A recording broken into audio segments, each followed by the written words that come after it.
कहते हैं कि मन इतना चंचल होता है कि यदि वह नियंत्रण में न रहे तो व्यक्ति अशांत महसूस करने लगता है।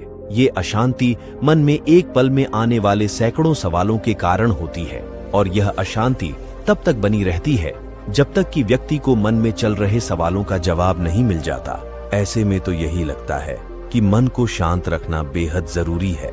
लेकिन सवाल यह उठता है कि आखिर हम मन को शांत कैसे कर सकते हैं? गौतम बुद्ध के मुताबिक मन को शांत करने के लिए उसे समझना जरूरी है। इस पत्रिका लेख में आपको बता रहा है गौतम बुद्ध के बताए वे तरीके जिनसे मन को समझना आसान होगा और हम उस पर कंट्रोल करने का प्रयास कर सकेंगे। मन को जानने से जुड़ी यह कहानी गौतम बुद्ध की कहानी का पहला चरण। एक बार एक व्यक्ति गौतम बुद्ध के पास गया और पूछा कि मन को नियंत्रित करने का पहला चरण क्या है? बुद्ध कहते हैं, अपने मन को समझने का पहला चरण है इसके द्वारा दिए गए लालच की व्यर्थता को देखना, समझना। दरअसल जब मन अनशांत होता है तो कई तरह के लालच देता है और जिसने मन द्वारा दिए इन लालचों को पहचान लिया, समझ लो कि उसने मन को समझने का पहला चरण समझ लिया। फिर व्यक्ति बुद्ध से पूछता है कि लेकिन हमें यह कैसे पता चलेगा हमारा मन हमें लालच दे रहा है और वह लालच व्यर्थ है? इसका जवाब देते हुए बुद्ध कहते हैं, अनुभव से। मनुष्य मन के लालच से जिस कार्य को अतिपूर्वक करता है उसमें उसे हानि ही होती है और हानि के बाद ही उसे अनुभव होता है। जैसे जिसने वास्तव में यह देख लिया कि नशा करना केवल दुख है, वह नशा मुक्त होना शुरू कर देगा। वहीं जिसने जान लिया कि ईर्ष्या से खुद का नाश होता है, वह ईर्ष्या से मुक्त हो जाएगा। मन को समझने का यही पहला चरण है। मन को जानने का दूसरा चरण व्यक्ति बुद्ध से पूछता है। यदि व्यक्ति पहले चरण से यह जान जाता है कि वह मन द्वारा दिए लालचों के कारण दुखी है, तो फिर दूसरा चरण क्या है?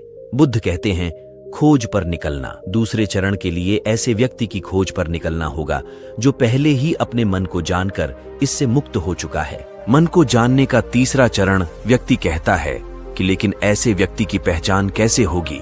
बुद्ध कहते हैं, यही तीसरा चरण है। सुनना ही अपने मन को समझने का तीसरा चरण है। व्यक्ति कहता है, क्या इसे देखकर पता नहीं किया जा सकता? बुद्ध कहते हैं, देखने में कोई व्यक्ति बहुत शांत और अच्छा लग सकता है, लेकिन उसके मन के भीतर क्या है यह उसके शब्दों से ही पता चल सकता है। लेकिन किसी की बातों पर तब तक विश्वास नहीं करना चाहिए जब तक कि वह तुम्हारे विवेक की कसौटी पर खरा न उतरे। मन को जानने का चौथा चरण गौतम बुद्ध कहते हैं कि कर्म ही मन को समझने का चौथा चरण है। खुद को जानने के लिए सही दिशा में कर्म करना जरूरी है, लेकिन कर्म करते हुए व्यक्ति हर बार दो गलतियां करता है। पहली गलती यह कि शुरुआत ही नहीं करना और दूसरी गलती यह कि पूरा रास्ता तय न करना। इन दोनों ही गलतियों के पीछे हमारा मन होता है। व्यक्ति अपने कर्म को पूरा इसलिए नहीं कर पाता क्योंकि वह सोचता है कि मैं कल से शुरुआत करूंगा तो कोई यह सोचता है कि मैं असफल हो जाऊंगा। इन गलतियों का मुख्य कारण है जागरूकता की कमी। इसके बिना मन व्यक्ति को सही दिशा में चलने ही नहीं देता।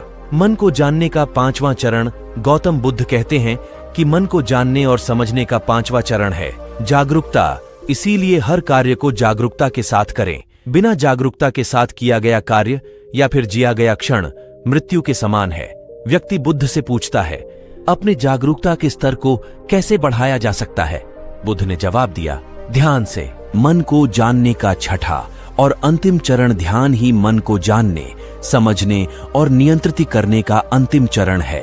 यानी ध्यान ही वह नाव है जिस पर बैठ मन रूपी नदी को पार किया जा सकता है। जिस व्यक्ति ने इन शुरुआती 5 चरणों से मन को जान लिया, उसने अपने मन को जीत लिया, उस पर काबू पा लिया। तो दोस्तों, आप इस वीडियो से सीख ही चुके होंगे अपने मन को काबू में कैसे कर सके। अगर वीडियो अच्छी लगी हो तो वीडियो को लाइक और चैनल को सब्सक्राइब कर देना। मिलते हैं एक नई वीडियो के साथ।